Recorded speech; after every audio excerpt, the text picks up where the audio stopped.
ფეხზე დადგება.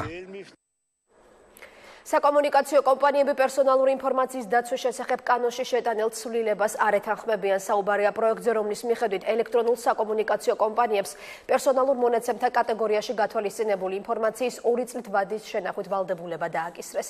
პერსონალურ მონაცემებს შორის არის ზარის განმახორციელებელი და ზარის მიმღები პირების ტელეფონის ნომერი, ვინაობა, მათი მისამართი, გეოგრაფიული ადგილმდებარეობა, ინტერნეტ სივრცეში მათი გადაადგილების შესახებ ინფორმაცია, ასევე კომუნიკაციის დროს გამოყენებული მოწყობილობა, დრო და ხანგრძლივობა. კანონით მობილური კომპანიები ასევე ვალდებულები ხდებიან, რომ სატელეფონო კომუნიკაციის შინაარსი უფლებამოსილ უწყებებს მიაწოდონ. მაქტიკომის მიერ გავრცელებული განცხადების მიხედვით არსებობს რისკი, რომ ელექტრონული კომუნიკაციის სფეროში მოქმედი კომპანიების უფლებამოსილ პირებს მსგავს მონაცემებზე შეუზღუდავი წმდომა ჰქონდეთ. როგორც მაქტიკომში განმარტავენ, გადაწყვეტილების მიღების პროცესში არც ერთი საკომუნიკაციო კომპანია თავის დროზე ჩართული არ ყოფილა.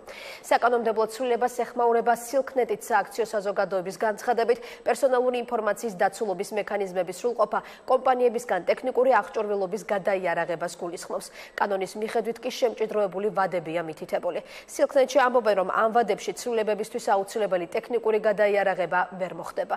საკომუნიკაციო კომპანიებთან ერთად საკანონმდებლო ცვლილებებს კომუნიკაციის ეროვნული კომისია და დეპუტატებიც ეხმაურებიან.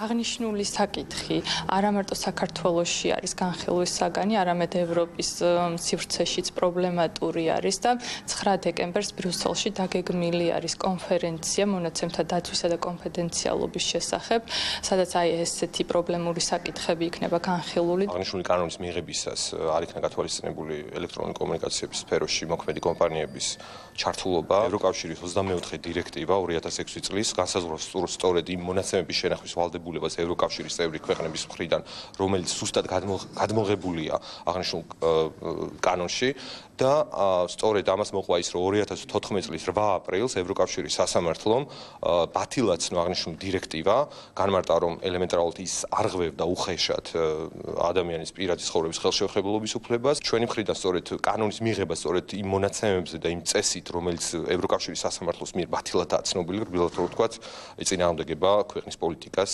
ადამიანის უფლებათა დაცვის სფეროში. მაიდენტიფიცირებელი მონაცემები საზოგადოებისთვის რო ადვილი აღსაქმელი იყოს, ეს არის მონაცემები არა კომუნიკაციის შინაარსის შესახებ, ანუ ვინ ვის რა ელაპარაკს, არამედ ის მონაცემები თუ ვინ ვის დაუკავშირდა დროის რა მონაკვეთში და ასე შემდეგ.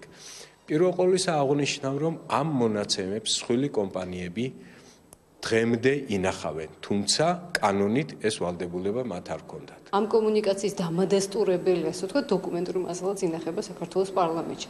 ამიტომ მინიმუმ უხერხულია მათი მხრიდან მსგავსი ტიპის განცხადებების კეთება. საქართველოს პარლამენტის წარმომადგენლები ამ ლაპარაკების დროს იყვნენ მომხრე, რომ ჩვენ გაგვეთვალისწინებინა სწორედ ის გადაწყვეტილება, რაც მიიღო ლუქსემბურგის სასამართლომ და შეგვემცირებინა შენახვის ვადა, მაგრამ საქართველოს მთავრობის, ასე ვთქვათ, დამაჯერებელი და დაბეჯითებითი თხოვნა იყო, რომ აუცილებელი იყო სახელმწიფო უსაფრთხოების ინტერესებიდან გამომდინარე 2 წლიანი ვადის განსაზღვრა.